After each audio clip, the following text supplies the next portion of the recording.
Olá pessoal, sejam todos muito bem-vindos. Conforme eu prometi para vocês, estou aqui hoje para fazer um pequeno resumo do nosso vídeo, da nossa live. Nós fizemos uma live, tivemos alguns problemas no início, então eu resolvi cortar aqueles trechos em que ficou sem áudio, que deu alguns problemas ali, e deixar simplesmente e somente a parte em que realmente está sendo dito algo útil, digamos assim, na nossa live. Tá? Quero agradecer a participação de todos. Eu peguei algumas estatísticas aqui, nós tivemos 392 visualizações, sendo 177 espectadores ao mesmo tempo, foi o pico de espectadores que nós tivemos, e 535 mensagens no chat.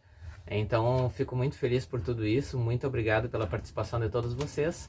E dentro em breve vou estar colocando um vídeo aqui no canal também com as respostas de algumas das dúvidas, das sugestões, das críticas que vocês fizeram ali, para que vocês também possam visualizar isso. Então, muito obrigado e fiquem aí com o resumo da nossa live. Grande abraço! Bom dia, então, pessoal. Bom dia a todos e a todas. É uma satisfação imensa estar aqui com vocês. E agora eu estava pensando que num sábado chuvoso, tão propício para a gente poder dormir um pouquinho mais, saber que vocês estão aqui conosco nos deixa muito orgulhosas, justamente porque comprova, este envolvimento de vocês, este comprometimento de vocês. E eu tenho dito isso desde o início e não me canso de repetir. E desde que eu cheguei, eu me sinto muito feliz, muito tranquila por estar trabalhando com professores e profissionais da educação como vocês, tão envolvidos e tão empenhados em fazer tudo dar certo, neste momento tão incerto. E hoje, mais do que nunca, a gente vive essas incertezas, Ontem saiu um novo decreto, ainda estamos muito apreensivos. Aproveito, inclusive, para avisá-los que, infelizmente, por volta das 10 horas, precisarei me ausentar, eu e a Alexandra. Nós temos uma reunião da ANFRO, os municípios da fronteira oeste, para tratar justamente sobre esse decreto, Mas voltando ao nosso tema de hoje, ao nosso assunto de hoje, estamos aqui porque estes momentos de formação são muito importantes para nós, para a nossa gestão, para a Secretaria de Educação. É fundamental que todos vocês tenham este suporte e venha garantir o máximo possível de tranquilidade, de segurança, para lidar com todos esses desafios que vem acontecendo e surgindo desde 2020. E hoje é um dia feliz, porque quem estará conosco, quem aceitou tão carinhosamente o nosso convite, é um professor da nossa rede, e com muito orgulho eu digo isto, que ele é nosso, e ele é uma pessoa extremamente competente. Então, eu vou apresentar agora o nosso convidado, que eu tenho certeza todos conhecem, é o professor Pedro Rangel, e eu fiz uma colinha aqui para falar um pouquinho sobre ele, porque ele tem muitos atributos aqui no seu currículo. O Pedro, então, ele tem formação, graduação em pedagogia, graduação em letras, português, espanhol e literaturas, tem pós-graduação em interdisciplinariedade. Ele é educador certificado nível 1, que é uma certificação internacional obtida através da aprovação em avaliação do Google for Education. Ele tem especialização no Centro Nacional de Mídias na Educação. Ele foi, então, representando o Estado do Rio Grande do Sul na formação em Manaus para a implantação do projeto federal em escolas. Ele também tem curso de robótica educacional, que é uma formação proporcionada pelo governo do estado para o desenvolvimento de habilidades em estudantes através da robótica educacional. E o Pedro, então, hoje estará aqui conosco falando da sua vasta experiência, do seu conhecimento, e tenho certeza que vai proporcionar muitas aprendizagens e vai tornar o nosso sábado muito valioso. Então, por favor, Pedro, esteja conosco. Uma ótima manhã de estudos e um excelente final de semana a todos. Obrigada. Bom dia. Tivemos alguns problemas técnicos, estou monitorando aqui para ver se funciona. Tivemos alguns problemas técnicos. Bom, agora sim está funcionando o áudio. Você sabe que transmissão ao vivo é isso, né? Dá uma série de problemas às vezes. Acabou atrasando o início porque hoje pela manhã meu computador atualizou o Windows e aí as câmeras não foram mais reconhecidas, o áudio não foi mais reconhecido, foi uma bagunça aqui. Mas é a vida de quem faz atividades ao vivo, né? Se até a Rede Globo, SBT, Record, essas redes aí conseguem às vezes ter problemas técnicos ao vivo, a gente aqui imagina, né, que está começando. É uma das primeiras lives que eu faço no YouTube, eu só tinha testado, na verdade, então quando a gente vai começar, às vezes dá uns probleminhas e eu peço desculpas por isso. Agradeço muito à Secretaria de Educação pelo convite. E nós vamos fazer uma pequena reflexão teórica a respeito do tema, bem rapidinho, e depois algumas dicas práticas, ok? Então, desde já agradeço a presença de todos. Estava olhando ali, nós estamos nesse momento com 89 espectadores simultâneos, que bom. Então vamos subir essas expectativas aí, vamos ver onde nós chegamos com os nossos espectadores, né?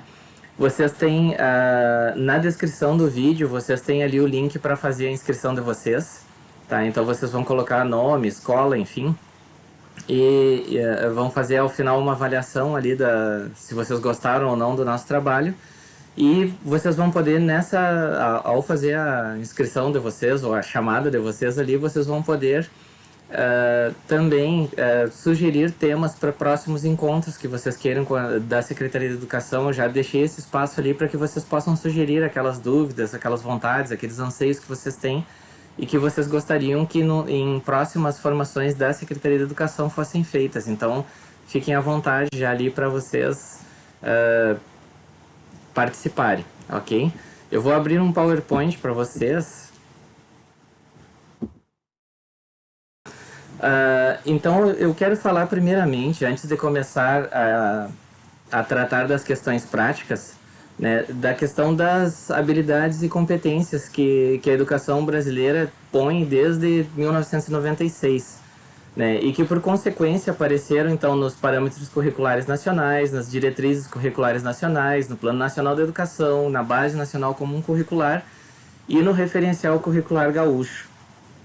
Então, nós temos várias necessidades, né, dentro dessas habilidades, né, e aí eu dou um exemplo, né, e aí fica aquela questão, Pedro, mas e como é que a gente trabalha a questão do conteúdo, né?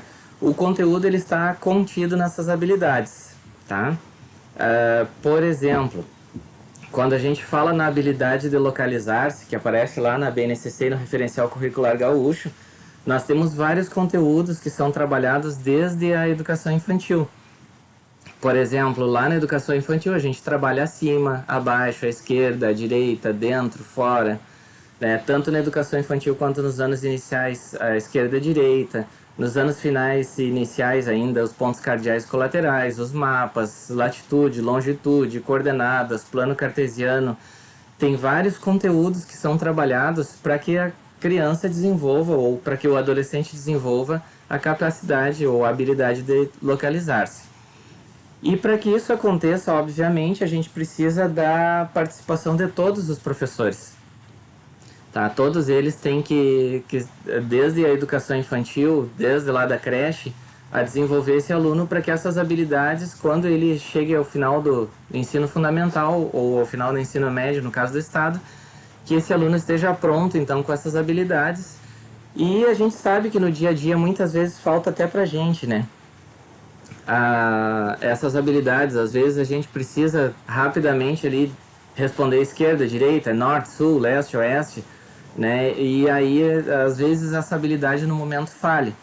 Eu faço para vocês a proposta, não estou vendo vocês agora nesse momento, mas eu faço a proposta para que todas vocês experimentem agora apontar para o leste, tá? Todas tentem apontar para o leste agora nesse momento aí e coloquem nos comentários ali se vocês conseguiram rápido, tá? Possivelmente alguns conseguiram, ou a maioria conseguiu, mas certamente alguns tiveram necessidade de parar um pouquinho e pensar, tá, mas onde é que é o leste, afinal de contas? Né? Aqui na minha casa, onde é o leste? Né? Se nós trocássemos de lugar, onde seria? Então, a habilidade de localizar-se, às vezes, ela não está bem trabalhada ainda porque alguns conteúdos falharam. E em relação às competências, quando a gente fala em competências, né, essas competências, elas envolvem 3 partes. O conteúdo, que é o saber o que fazer. A prática, que é o saber fazer. E a atitude, que é o querer fazer. Então, para que o nosso aluno se torne competente, ele precisa saber o conteúdo, ele precisa saber fazer na prática e ele precisa querer fazer as coisas, que é a atitude. E esse é o grande desafio da educação, que é a questão de sabermos fazer e querer fazer, né? O nosso aluno precisa querer fazer. Bom, nós temos 4 formatos de ensino, né? Nós temos mais formatos, na verdade, mas eu quero falar a respeito desses 4. Presencial, EAD, Educação à Distância, ensino remoto, ensino híbrido. E o ensino presencial é aquele ensino que a gente conhece, né? Ele é fixo no tempo e no espaço, a gente tem um lugar para que ele aconteça e tem um horário para que ele aconteça. O ensino presencial tem uma grande possibilidade de interação porque nós estamos todos juntos. E isso não garante que essa interação vai ocorrer, né? Porque se eu sou professor e eu não trabalho com os meus alunos, ouvindo os meus alunos, eu só falo e não deixo os meus alunos falarem, não tem interação, mesmo sendo presencial. O ensino presencial precisa de um grande investimento, porque eu tenho que construir um prédio para poder fazer, né? E enquanto isso eu estou vendo ali nos comentários, o pessoal está conseguindo apontar ali, né? Alguns demoraram um pouquinho, mas estão conseguindo apontar, que bom, né? Joia aí a participação de vocês, né? Voltando ao ensino presencial, ele precisa de uma grande mão de obra, porque eu tenho que ter pessoas que atendam cada turma de alunos, e ele precisa de pouca tecnologia. Se eu tiver um quadro ou uma folha de papel grande, uma cartolina, alguma coisa assim, ou mesmo sem isso eu consigo dar aula. Já quando eu falo da educação à distância, a educação à distância não tem limite de espaço e de tempo, né? Quando acontece a educação à distância, que não é o nosso caso, a pessoa pode estudar em qualquer horário, em qualquer espaço que isso é possível. E por conta disso, né, o investimento inicial ele é baixo. Eu preciso principalmente de tecnologia, mas eu não preciso construir um prédio, eu não preciso de salas de aula, eu preciso só de um ambiente remoto para isso. Em geral, a possibilidade de interação é média, não é tanto quanto ao vivo na sala de aula, né? Mas eu tenho uma boa possibilidade de interação, né? E a educação à distância ela não precisa de apoio presencial, né? Ela pode ter apoio presencial, mas não precisa de apoio nenhum, nem para fazer a matrícula dos alunos. Então vocês veem que não é o nosso caso, né? Nós não estamos fazendo educação à distância. A educação à distância a gente vê principalmente nas graduações, ela nem é possível no ensino fundamental e na educação infantil, né? Por lei não é possível. E nós temos o ensino remoto, que é o que nós estamos fazendo, né? Que ele é alternativo ao trabalho presencial nesse momento de pandemia que nós estamos vivendo. E ele também pode ser complementar ao trabalho presencial. Um exemplo que eu dou para vocês de ensino remoto complementar ao trabalho presencial é o que vocês faziam antes de começar a pandemia. Quando vocês tinham ensino presencial, muitas vezes vocês faziam também o ensino remoto, talvez até sem se dar conta. Quando a gente manda um tema de casa para o aluno, quando a gente pede para o aluno fazer uma pesquisa, quando a gente pede para o aluno fazer um trabalho em casa, mesmo no ambiente presencial, quando o aluno tem que fazer um trabalho em casa, ele está fazendo uma atividade remota. E agora, em meio à pandemia, a gente praticamente só tem as atividades remotas para poder fazer, né? E esse ensino remoto, ele pode ter momentos síncronos, como a gente está fazendo agora aqui, através dessa live, né, em que eu vejo, estou vendo às vezes os comentários de vocês ali no chat, e estou falando com vocês, e também podem ser momentos assíncronos, que é quando a gente manda um material impresso para o aluno, ou quando a gente, por exemplo, grava um vídeo e disponibiliza para o aluno lá no WhatsApp ou em qualquer rede social, aí eu estou tendo um momento assíncrono. Ele tem uma média de interação, né? O que não garante que vai haver interação, né? E ele depende de algumas tecnologias. Desde a impressora lá da escola para aqueles alunos que não têm internet, até o celular do aluno, a internet e tudo mais. E o ensino híbrido, que é o grande desafio que nós temos pela frente, ele é um ensino misto de presencial com remoto, né? Então a gente vai, quando reiniciar, né, o ensino híbrido, a gente vai trabalhar com o ensino remoto, mas também com o ensino presencial. Ele tem uma alta possibilidade de interação, ele precisa sim de algumas tecnologias, e esse é um dos grandes desafios, né, porque nós não temos a capacidade de atender a todos os alunos com tecnologia. Seria ótimo numa utopia em que a gente pudesse, por exemplo, dar um celular para cada aluno, ou dar um tablet para cada aluno, ou dar um computador para cada aluno, mas a gente sabe que na realidade isso é impossível. E mesmo que fosse possível, ainda assim nós não teríamos como garantir que todos os alunos fossem ter acesso à internet. Porque vocês sabem que existe um custo para essa internet, né? E mesmo que fosse possível custear a internet dos alunos, nós sabemos que temos uma boa parte dos alunos na zona rural em lugares em que não existe acesso à internet, né? Então, seria inviável de qualquer forma que esses alunos tivessem acesso à internet. Mas o ensino híbrido, ele também pode trabalhar com a questão das atividades impressas, e isso facilita bastante o trabalho, né? O aluno poderia, por exemplo, no ensino híbrido, ir durante um ou mais dias na escola, ter um apoio do professor e levar material impresso para casa, né? Então seria uma possibilidade aí de ensino híbrido, mas esse ensino, ele, para dar certo, ele deve priorizar as metodologias ativas, principalmente a sala de aula invertida, que é o que nós já vamos falar em seguidinho, tá? Mas antes disso, só para relembrar, qualquer formato de ensino, seja ele presencial, educação à distância, híbrido, remoto, qualquer um deles precisa primeiramente de seres humanos, e nós não podemos esquecer de ver quem é esse ser humano, quem é o aluno, quem é o professor, como essa pessoa está, né? E se está em condições de fazer esse formato de ensino. Nós temos que ter objetivos, nós temos que ter uma metodologia, e óbvio que essa metodologia deve ser eficaz. Nós temos que ter meios de comunicação, que sejam físicos ou virtuais, e nós temos que ter um repositório para essas informações, nós temos que ter algum lugar, né, onde essas informações possam ser acessadas.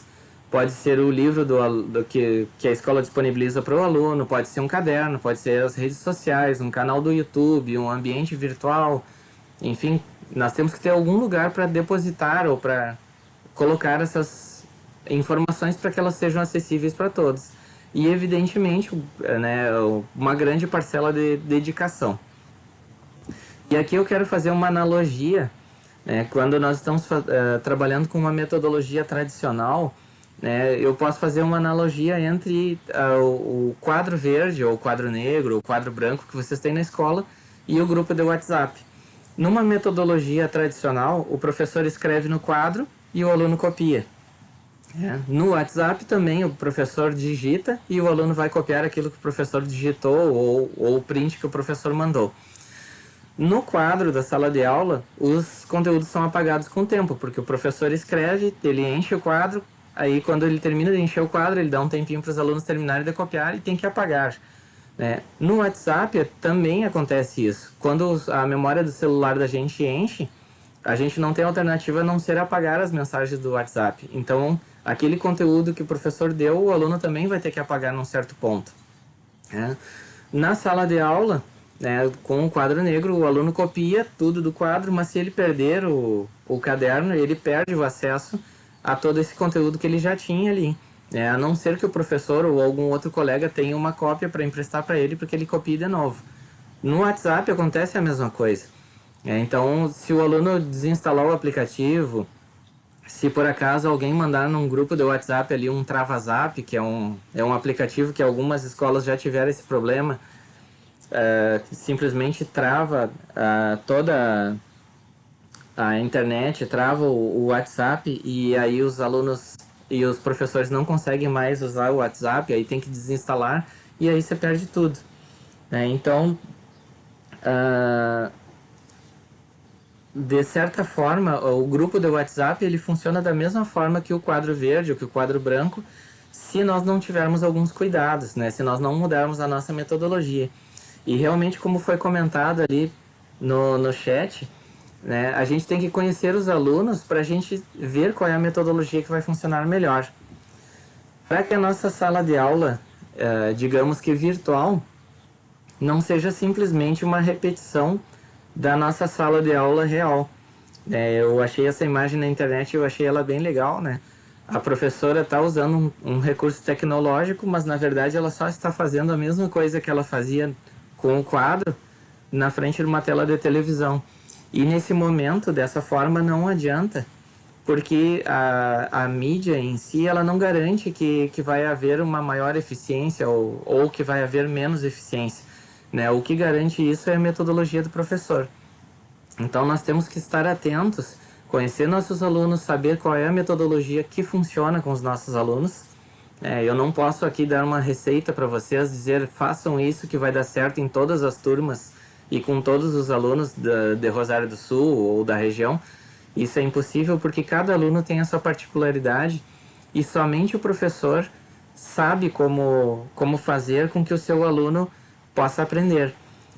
E por isso, aqui vem aquela grande preocupação que às vezes as pessoas têm, mas um dia a tecnologia vai substituir o professor. Eu acredito que não.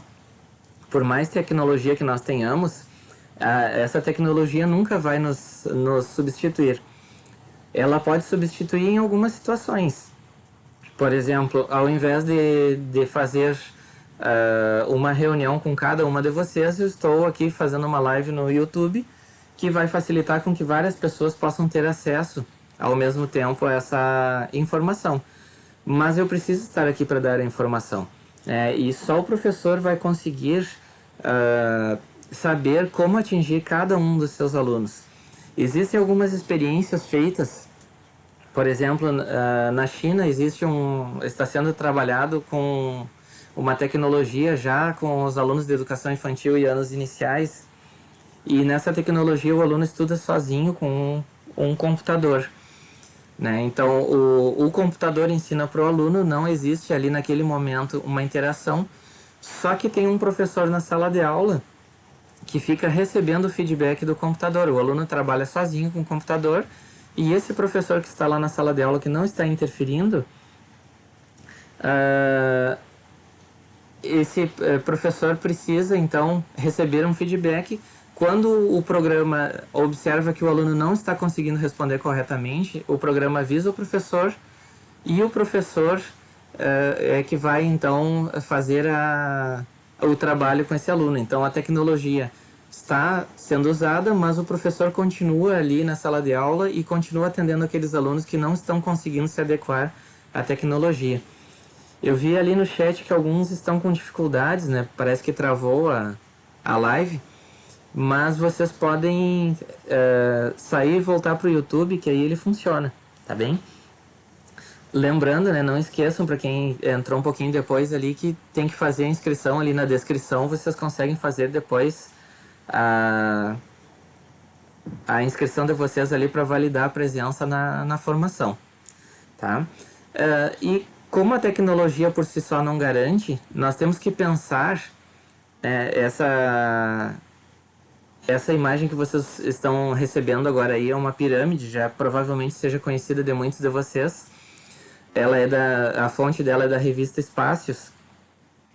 E ali, como nós aprendemos, né? Então, Lá no topo da pirâmide, nós temos ali, quando nós lemos, a gente retém 10% daquilo que a gente está lendo, né? Quando a gente escuta, em torno de 20%. Quando a gente vê, em torno de 30%. Quando a gente vê e ouve, a gente tem 50% de retenção daquilo que a gente está vendo e ouvindo. Quando nós temos a possibilidade de interagir, de conversar, de perguntar, de repetir, de relatar, de enumerar, de reproduzir, nós retemos 70%. Quando nós escrevemos, interpretamos, traduzimos, expressamos, revisamos, identificamos, nós temos 80% e nós conseguimos chegar a 95% de retenção quando nós ensinamos as coisas para os outros. Tá? Então, vejam que se eu faço com que o meu aluno, lá no meu trabalho, seja ele presencial, seja remoto ou seja híbrido, quando eu faço com que o aluno somente leia, por exemplo, ele retém 10% da leitura. Mas quando eu faço com que o aluno interaja, que ele explique, que ele resuma, que ele estruture, que ele ensine para os seus colegas, com que eles interpretem, com que eles escrevam, com que eles conversem, eu consigo ser muito mais eficaz no meu trabalho. E a gente nota isso na sala de aula. Desculpa. Quando a gente está em sala de aula, a gente nota que o nosso aluno ele aprende mais quando ele está interagindo com os seus colegas, com o professor e com o conteúdo que ele está trabalhando. Então a proposta não é deixar de lado o conteúdo, seja no presencial ou seja no ensino remoto. A proposta é que o aluno trabalhe com o conteúdo, mas de uma forma que faça com que ele consiga reter mais as informações e se desenvolver mais, porque aí ele vai desenvolver mais habilidades. E aí vem a proposta da sala de aula invertida.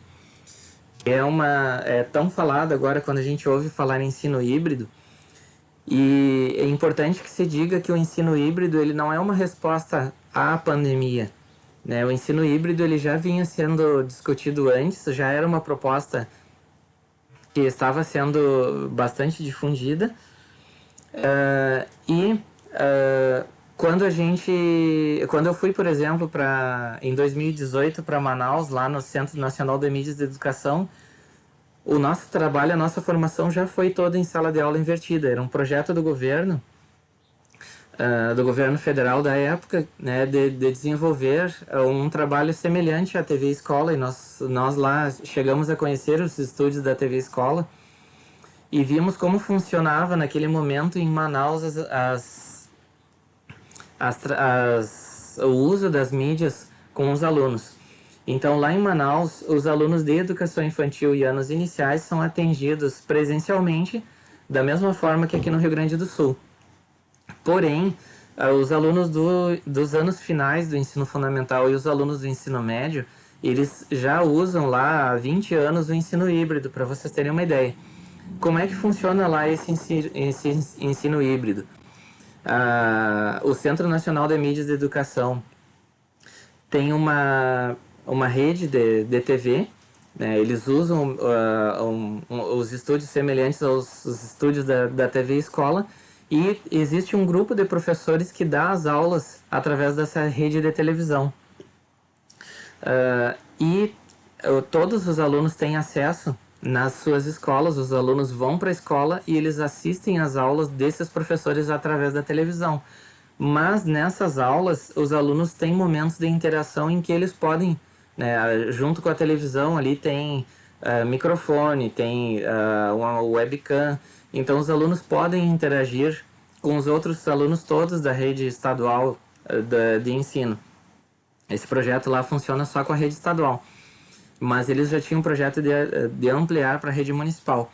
E em sala de aula, junto com os alunos, junto com aquela turma, eles têm um professor, que é uma espécie de monitor, que vai ajudar com que os alunos desenvolvam esse trabalho. Então, os alunos recebem a aula impressa antes que aconteça a aula. Durante a aula, eles vão interagir, vão praticar aquilo que os professores estão propondo, e depois da aula, então, eles revisam seus aprendizados. Observem que quando nós fazemos a aula normal, a nossa aula normal, digamos assim, vamos considerar o normal, entre aspas, né, uma aula tradicional. Na aula tradicional, o professor apresenta o conteúdo para o aluno em sala de aula, né, seja passando no quadro ou seja entregando impresso para o aluno. Em casa, o aluno vai fazer exercícios que são o tema de casa e depois o ensino é revisado, né, esses exercícios são corrigidos na aula posterior.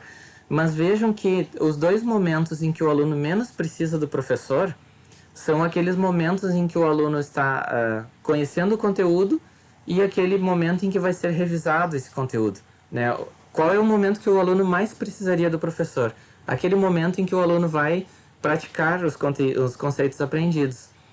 Porque entender o conteúdo ou apresentar o conteúdo pode ser feito através de um vídeo, por exemplo, ou pode simplesmente entregar o conteúdo impresso para o aluno. O professor precisa realmente do aluno no momento em que o aluno vai praticar, porque ali na prática é que surgem as dúvidas. Então, a sala de aula invertida, ela funciona da seguinte maneira. O professor entrega anteriormente o conteúdo para o aluno para que ele vá se preparando para esse conteúdo, para que ele possa ler esse conteúdo, para que ele possa assistir esse conteúdo antes da aula em si. Na aula propriamente dita, na aula presencial, o professor junto com os alunos vai praticar aqueles conceitos ali e depois o aluno vai revisar esses conteúdos ou esses conceitos. E aí eu posso fazer isso de duas formas, né? Isso pode ser uma parte feita em casa, né, offline, digamos assim, que digamos eu dou o texto para o aluno levar para casa e ler para na próxima aula nós trabalharmos com esse texto na prática, ou pode ser online também. Eu posso fazer isso no ensino híbrido, em que eu posso explicar o conteúdo, por exemplo, online para os alunos.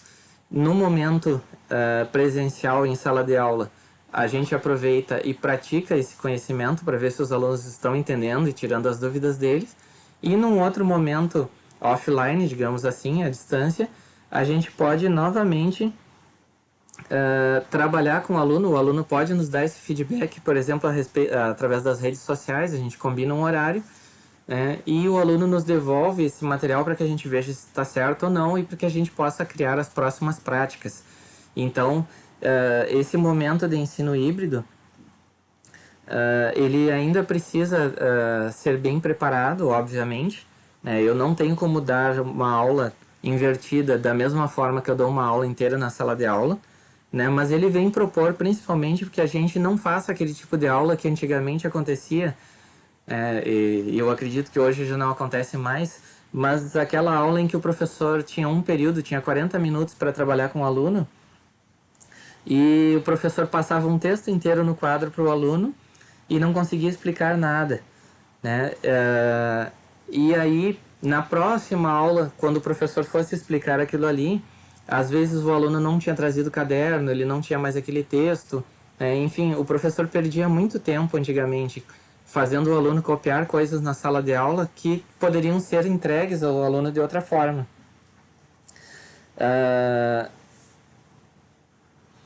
Então a ideia, né, desse ensino híbrido é que a gente inverta um pouco essa lógica, que a gente aproveite melhor o tempo em que estiver com o aluno, né, para fazer esse trabalho. O Fernando colocou...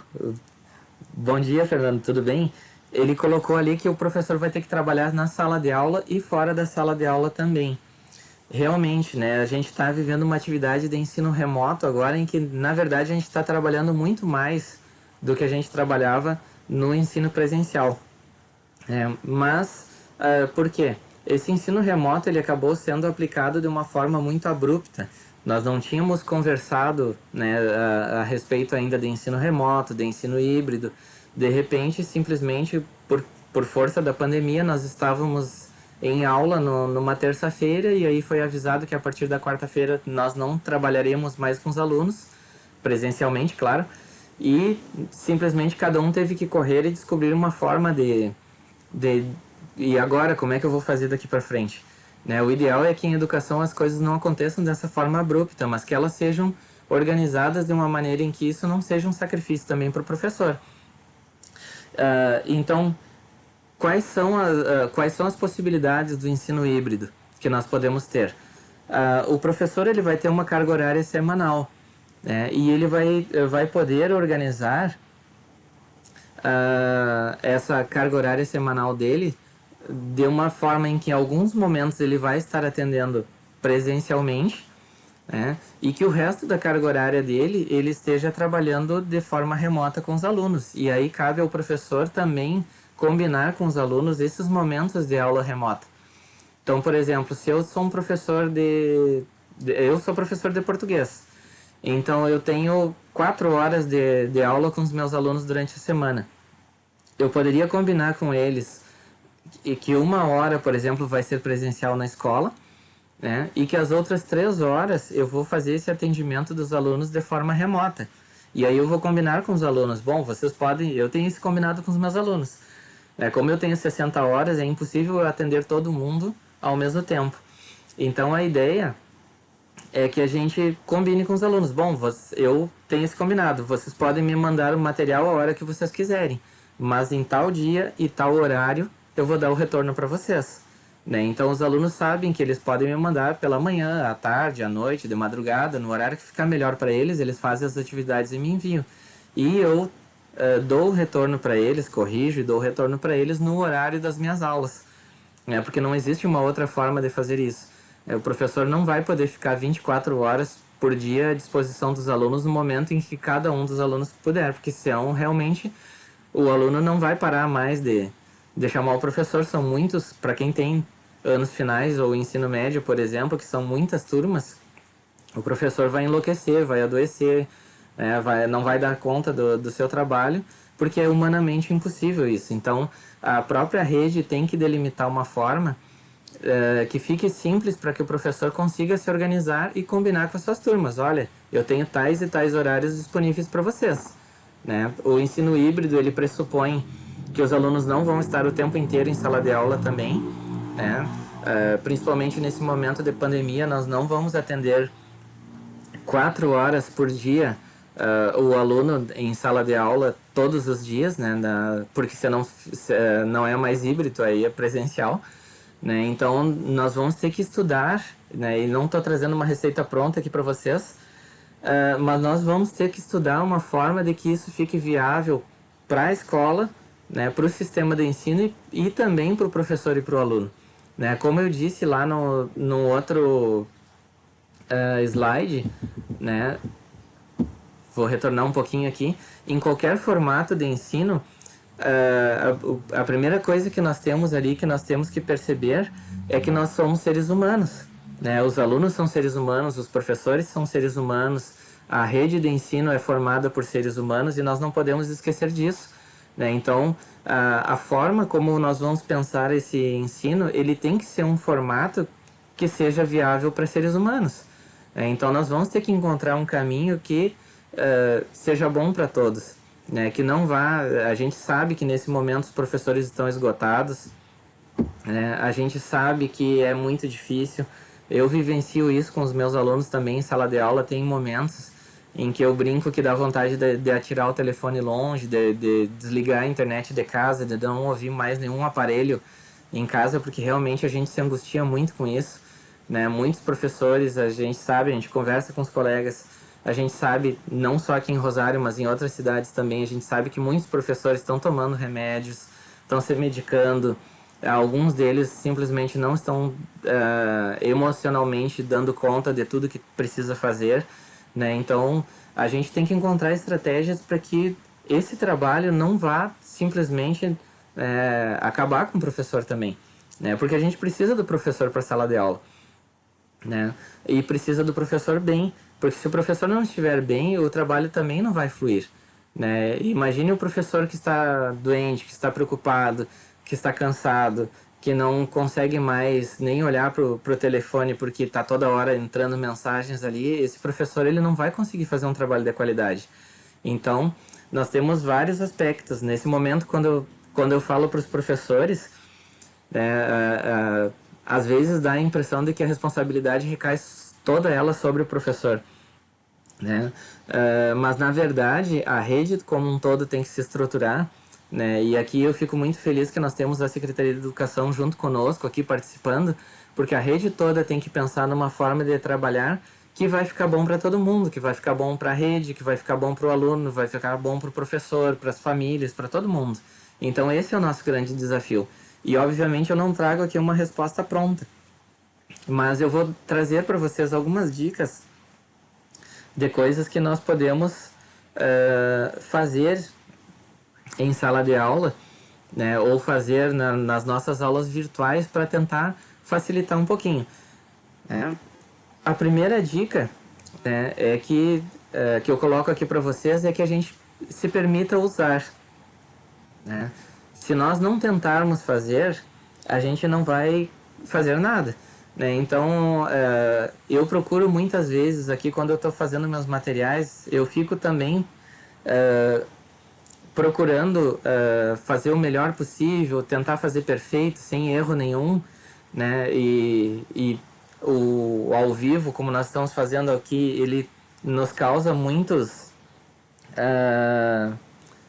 problemas, porque às vezes a gente diz o que não deveria, né? A gente às vezes acaba dizendo coisas que não são exatamente o que a gente queria dizer, né? Quando a gente vai gravar um vídeo é um pouco mais fácil porque a gente pode editar. Mas aí nós temos o problema, né, da edição de vídeo, que às vezes a gente começa a fazer e refazer, errei, o cachorro do vizinho latiu, alguém bateu na porta, passou um caminhão com som alto, ou um carro com som alto, né, o vizinho está cortando lenha, né, então, e aí eu começo a editar e quando eu vejo eu levei 4, 5, 6 horas para fazer um vídeo de 5 minutos, porque eu não me permiti que esse vídeo ficasse bom, mas sem ser perfeito, né? Então, o perfeccionismo às vezes nos leva à autossabotagem. Muitas vezes um material que não ficou tão bom, mas que deu certo, é melhor do que nenhum material. Hoje pela manhã aqui eu montei todo um estúdio, né, que eu queria mostrar para vocês algumas técnicas que a gente pode usar aqui.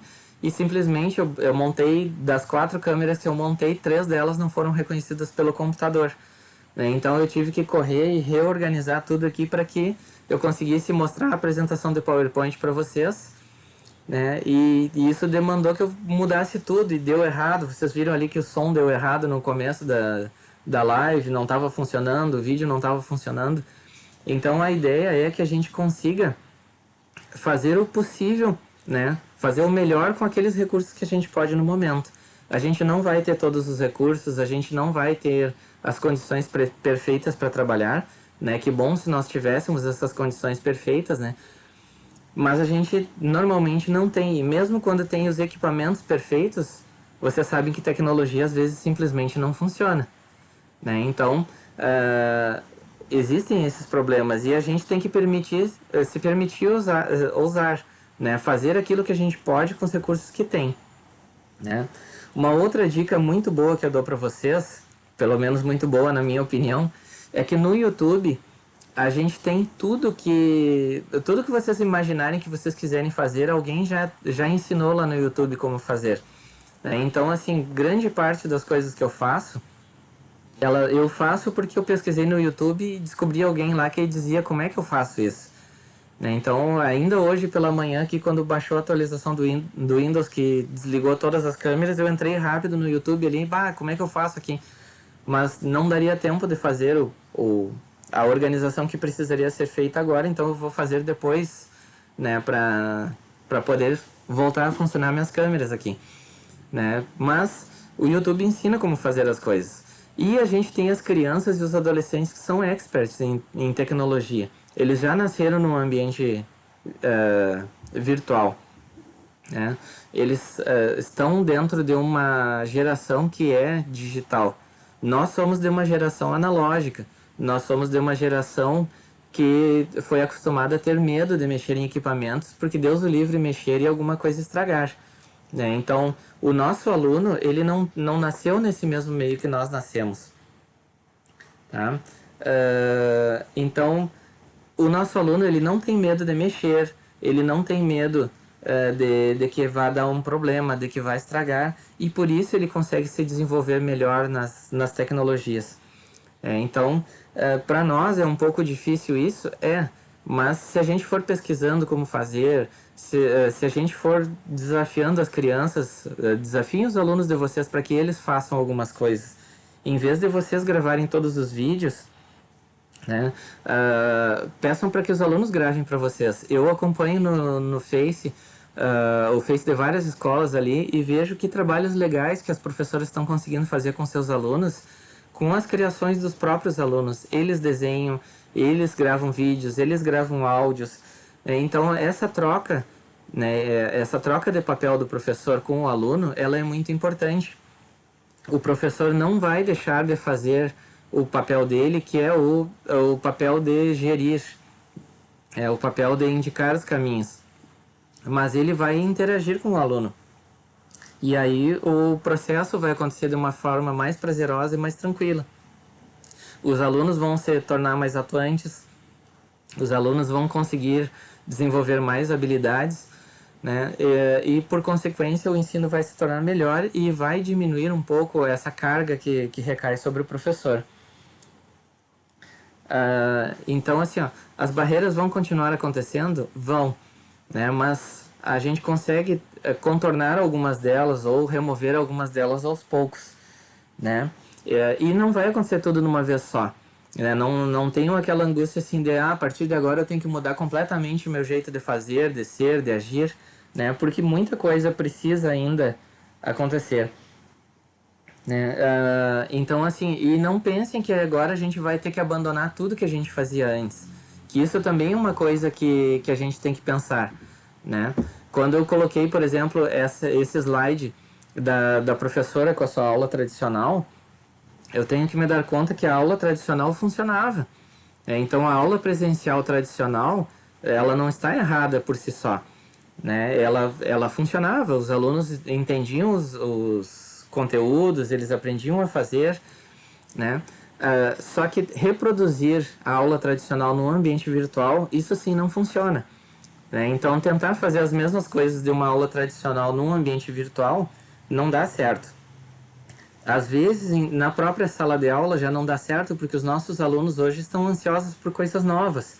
Então, se nós tentarmos simplesmente fazer essa aula, a reprodução da mesma coisa que a gente fazia presencial no virtual, a gente vai se esgotar e não vai conseguir dar conta de tudo, tá? A intenção é, então, né, que a gente desenvolva as habilidades dos alunos.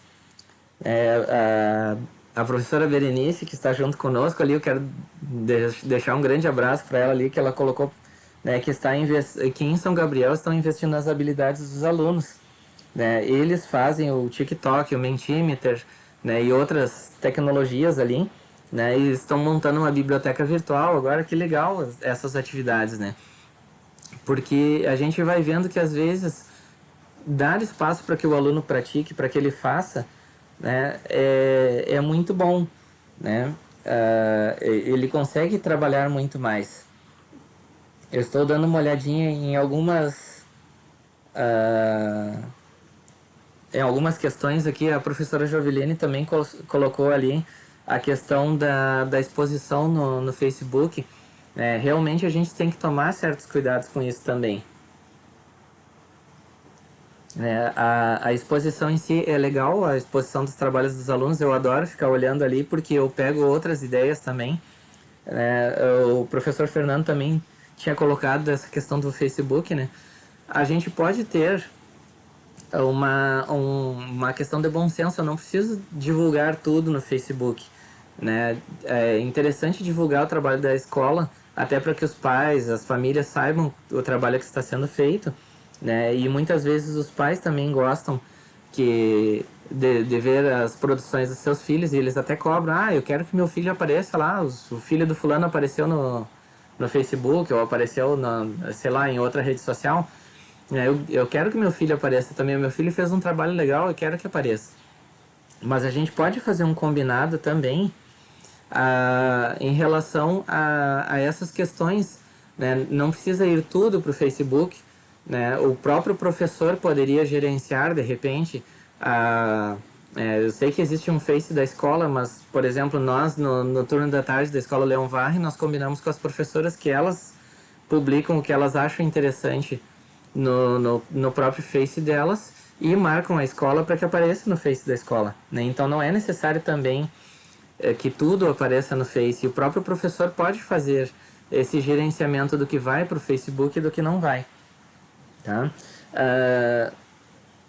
Só para responder ali, a professora Jalili perguntou onde está a lista de presença. Só para relembrar, a lista de presença está na descrição do vídeo, na descrição da, da live. Aí vocês vão ver ali, tá, o link para que vocês respondam, tá? Então, assim, tudo é uma questão de bom senso, tudo é uma questão de ajuste. E falando em ajuste, né, a gente sabe, por exemplo, assim, quando começaram essas questões de tecnologia, nós tivemos, né, que correr, porque de repente o professor só tinha um celular que nem dava conta do serviço em casa, né? E a gente sabe que professor, a realidade do professor não é uma realidade em que ele possa, a partir de hoje eu vou dar aula remota, então eu vou sair, vou comprar um kit youtuber, vou comprar uma câmera com boa resolução, vou comprar um celular top de linha que dê conta de todo o serviço que eu vou fazer. Eu vou comprar um computador gamer lá para poder trabalhar, né? A gente sabe que o professor não tem essa possibilidade, né? No dia a dia a gente não estava preparado para fazer um investimento desses, é um investimento muito caro, né? Os nossos alunos também não estavam preparados para fazer investimentos em tecnologia, mas aqui nós temos algumas ideias, né, que eu fui coletando pela internet. Por exemplo, aqui nós temos, vocês podem ver, nós temos aqui um celular, né, que foi feita uma base para um celular utilizando prendedores de roupa, outra base de celular que foi feita utilizando só um pedacinho de cartão dobrado, né, recortado e dobrado, outra que foi feita com um rolo de papel higiênico e alguns alfinetes ali, né? Aqui embaixo uma outra base que foi feita, ao invés de comprar um tripé que custa em torno aí de 100 reais, 150 reais, essa pessoa aqui fez um tripé para o celular que foi feito com canos de PVC. Eu não cheguei a colocar a foto aqui porque eu pretendia mostrar ao vivo, mas eu tenho uma mesinha que eu fiz para trabalhar aqui com um cano de PVC também, para poder utilizar com os alunos, né? Aqui uma outra tecnologia feita por um professor, né? Vejam que esse professor colocou um pedaço de vidro em cima, apoiado em algumas coisas, né? Em algumas caixas ali, e ele então utilizou esse pedaço de vidro, colocou o celular dele em cima do pedaço de vidro, porque aí ele não precisa ficar segurando o celular, e ele embaixo tem a folha de papel com as canetas, né, para que ele possa trabalhar com essa questão quando o aluno precisa ver a tela do celular, por exemplo, né, porque eu posso colocar como se o aluno estivesse do meu lado ali para que ele enxergue o que eu estou escrevendo, né. O pessoal está colocando ali, adorei, a Emilene colocou ali que a câmera dela, o cameraman dela é o esposo, né, o pessoal acabou ocupando a família inteira para isso, né? Então é um fato isso, às vezes tu precisa da família. Hoje de manhã eu tava aqui gritando, Zane, me ajuda aqui, porque é natural isso, a gente precisa da ajuda às vezes dos outros, porque a gente está começando a dominar certas tecnologias, e não tem problema nenhum nisso, não tem problema quando dá errado, não tem problema se não der tudo perfeito, porque a gente está aprendendo a desenvolver. Então essa ideia do vidro também é uma ideia muito boa para quem precisa mostrar coisas em livro para os alunos, para quem precisa, por exemplo, escrever numa folha, né? E aí eu sugiro que vocês usem uma caneta com ponta grossa para que apareça bem para os alunos, né? Então é uma forma de segurar o celular, de prender o celular e fica fixo, não fica aquela situação da mão da gente ficar tremendo, por exemplo, para mostrar alguma coisa, né? Então facilita bastante, né? Aqui um outro instrumento possível, se vocês forem ver, esse professor aqui está com o celular dele atado com uma borrachinha de dinheiro ali, né? Então tinha um tripé, esse tripé não estava fixando o material para o professor, né? E aí o professor simplesmente atou com uma borrachinha ali e seguiu o baile da aula dele, né? Aqui no caso ele está usando um quadro branco, é uma possibilidade, né, de se usar, né? Quando a gente estiver no ensino híbrido, que a gente puder ter acesso à escola, a gente pode usar o quadro da escola em determinados horários, por exemplo. Eu posso, por exemplo, algumas explicações que eu for dar ao vivo, presencial, eu posso até gravar para que eu esteja disponível depois para os alunos. E isso eu não preciso fazer só durante a pandemia, eu posso fazer isso nas atividades normais, porque às vezes o aluno não entendeu na hora, né?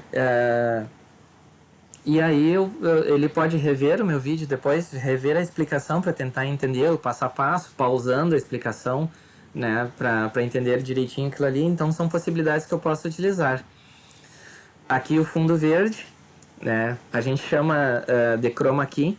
Às vezes na casa da gente não tem um lugar legal ali que eu possa ficar tranquilo, sem que fique passando gente, né? Ou às vezes tem coisas que eu não posso retirar do lugar. Ah, não posso todos os dias estar arrastando um armário lá, uma geladeira, uma coisa, né? Para conseguir fazer meu trabalho, né? Então eu tenho possibilidade de utilizar outras coisas, tá?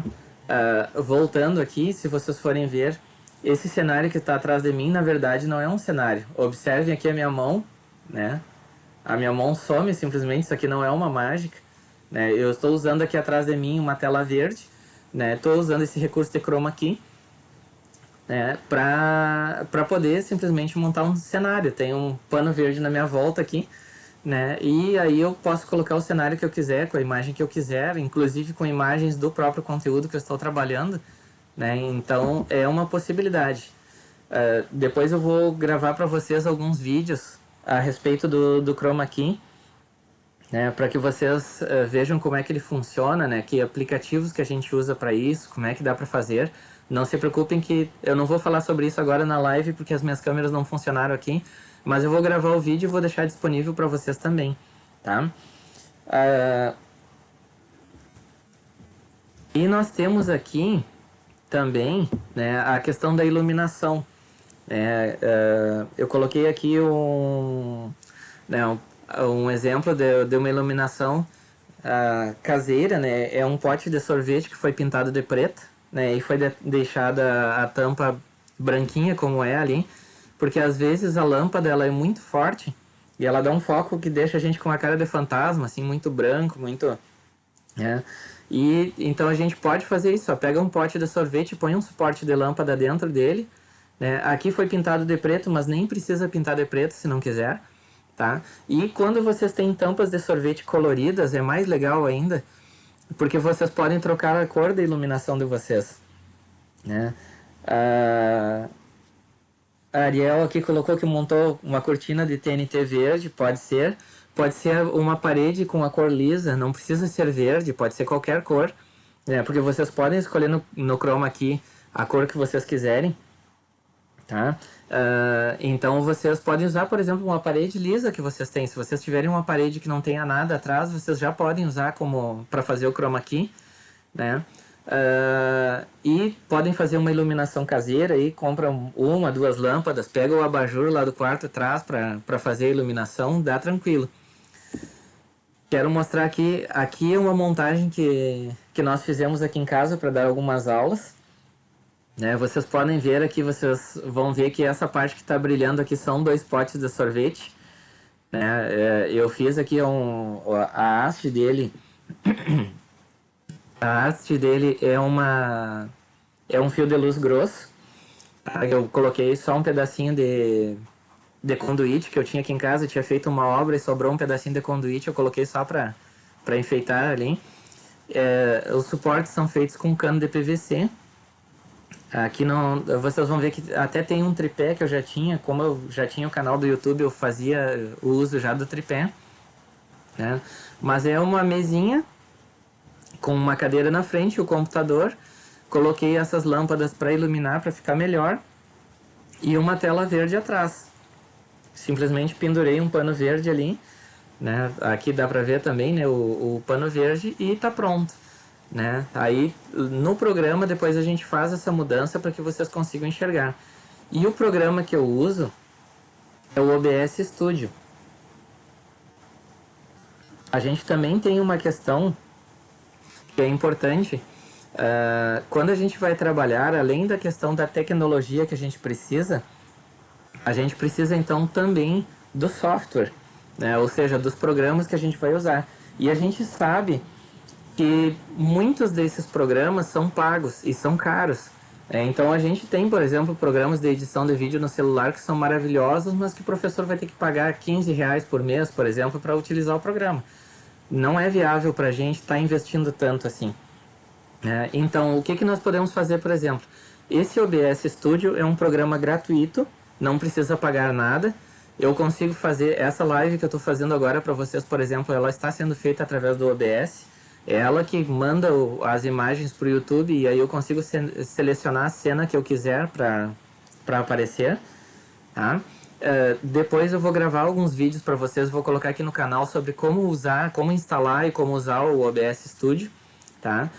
O OBS Studio ele funciona como uma câmera virtual, então se vocês usarem, por exemplo, o Google Meet, ao invés de usar a câmera do computador, vocês podem usar a câmera virtual do OBS e aí tudo que vocês mostrarem nas cenas vai aparecer como se estivesse na câmera do computador mesmo. Então é bem legal para mostrar outras coisas, tá? E vocês vão poder então trabalhar com várias possibilidades. Tá? Nós não vamos entrar em todas elas para não nos estendermos muito hoje, tá?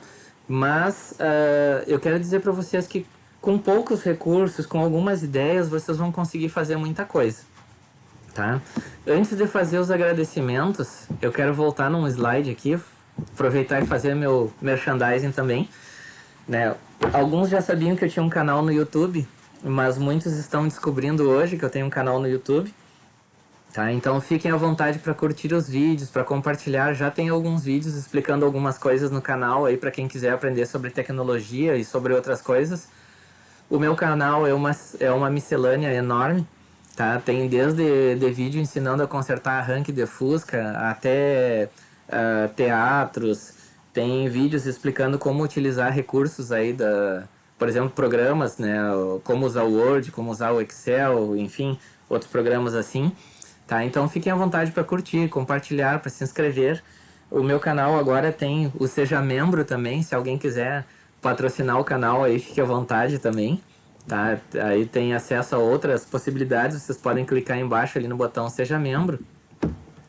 E eu quero encerrar com vocês esse momento de reflexão aqui com uma frase que me veio. Eu ouvi algumas coisas esses dias, né? E eu achei bem interessante. Obrigado que alguns já se inscreveram ali, estão colocando, né, que já se inscreveram, que vão curtir, compartilhar. Muito obrigado ali, tá? Obrigado por tudo que vocês estão colocando. Depois eu vou ler com calma os comentários de vocês, tá? Fico muito feliz, nós estamos aí com 1 hora, já estamos encerrando, né? Estamos com 1 hora de live aí.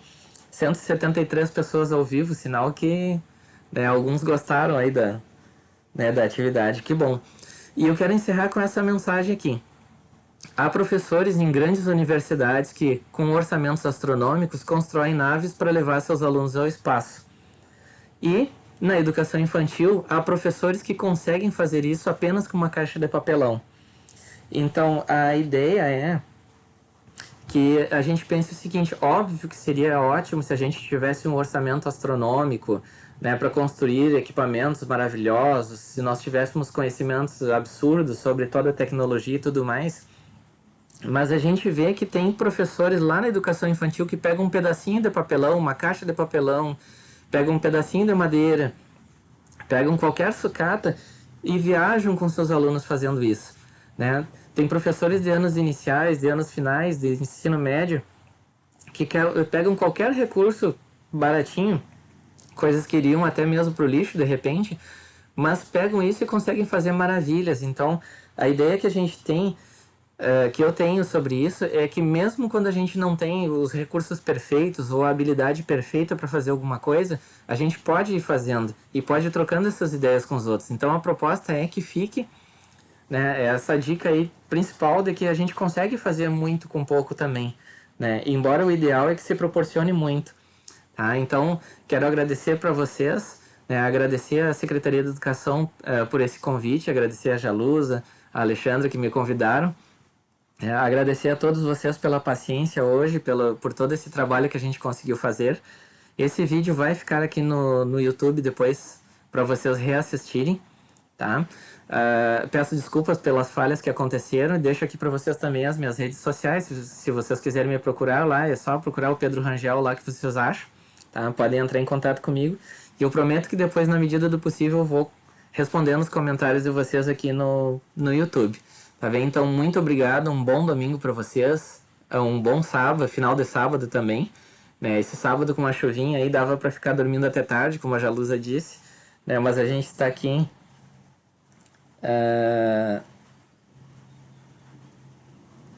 a gente está aqui para poder participar, né? Vocês estão aqui para aprender um pouquinho junto comigo também. Eu também estou aprendendo hoje, aprendi várias coisas aqui, né? E muito obrigado a vocês por isso. Encerramos por aqui nossa live de hoje. Deixo novamente o agradecimento a Jalusa e a Alexandra pelo convite, né? Não sei se estive à altura, mas tentei fazer o melhor possível com os recursos que estão aqui. Então, muito obrigado e até a próxima.